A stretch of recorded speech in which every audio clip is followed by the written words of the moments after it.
Good morning, Dormouse class.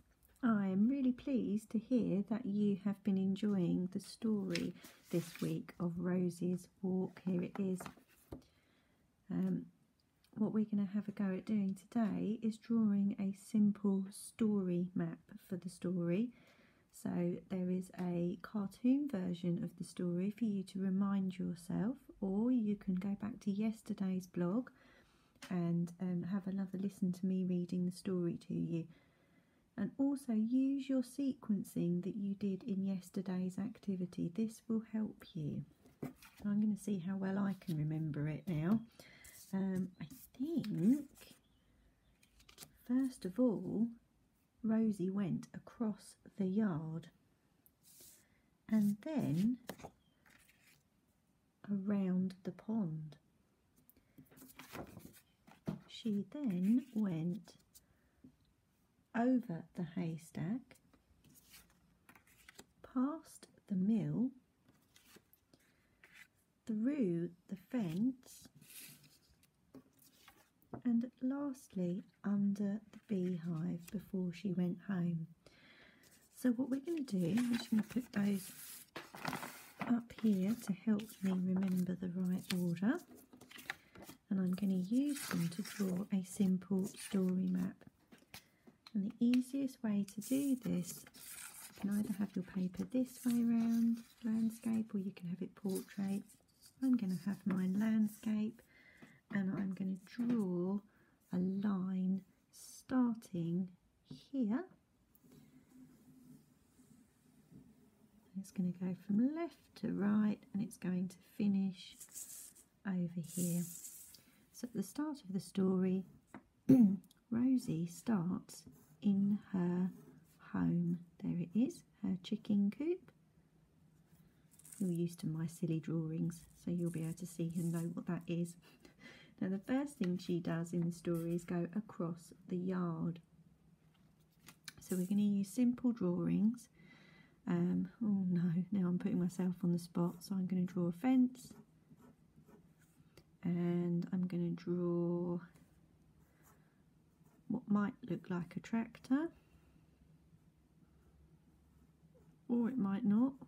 Ooh, some puffs of smoke maybe. Oh, I'm not sure, that looks very much like a tractor. So to help you and help me remember, I'm going to write yard. Yard.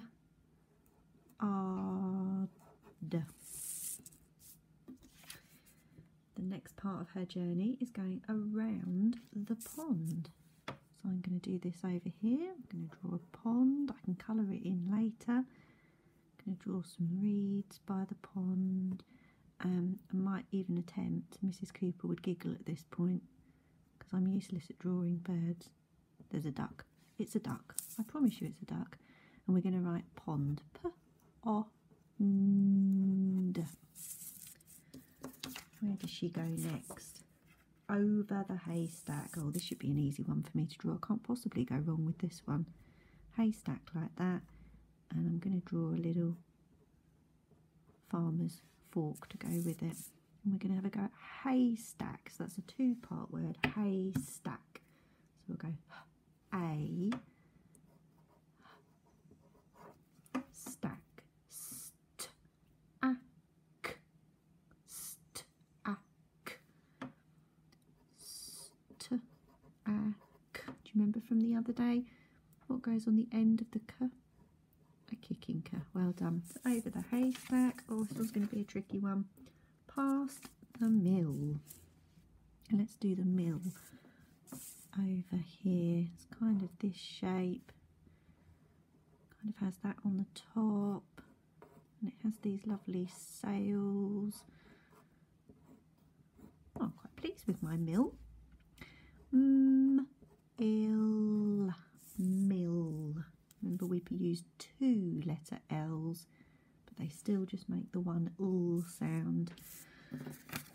Let's have a look. Next she goes through the fence.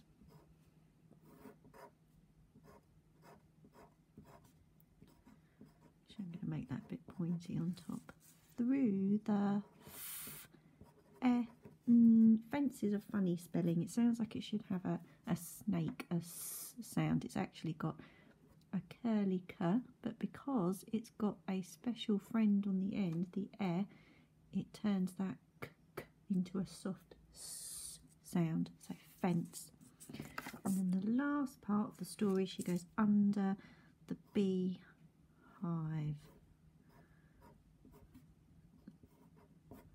Oh, it looks more like a rocket than a beehive, doesn't it? I tell you, actually, if I put some buzzy bees around it, that might help it not look so much like a rocket. B-E-hive. Now remember, you don't know how to spell all of these things, but you can still use your thread fingers and write down the sounds that you can hear. And then at the end of her journey, she arrives back home. Okay, so that's what we're going to have a go at doing today, drawing a very simple story map. Now, if you are in year 1, you can also have a go at this, but you can do it slightly differently. I had a piece of paper ready. You can either have a go at doing the story map, or you can have a go if you fold a piece of paper in half that way, and then take this bit and fold it back. Hopefully you'll know what I'm making. Turn it over and fold that bit over. You should end up with a zigzag book. And on your zigzag book, you can draw the separate parts of Rosie's journey and then turn over and carry on the other side. So it could start off with a picture of Rosie, which I'm not going to draw because you know how good I am at drawing chickens. So you can have a go at drawing your own chicken. And then exactly the same, we can plot Rosie's journey along here. And we can draw the yard with the fence and a tractor that doesn't really look like a tractor. And we're going to use the prepositions from the story. So we're not just going to write yard, we're going to write across the yard. And then we're going to draw our pond with some leaves or funny kind of reedy things. What was the preposition we used with the pond? She goes, should have drawn my dots like that, because she goes ow, and the pond. Okay, and carry on like that onto this, and then turn over onto the back and finish the story. And you will have your story maps. There's 2 different versions that you can choose from today, guys. And they're both going to help you get ready for Friday's activity, where you're going to be mapping your own walk. So have fun, and I'm looking forward to seeing them all. Bye.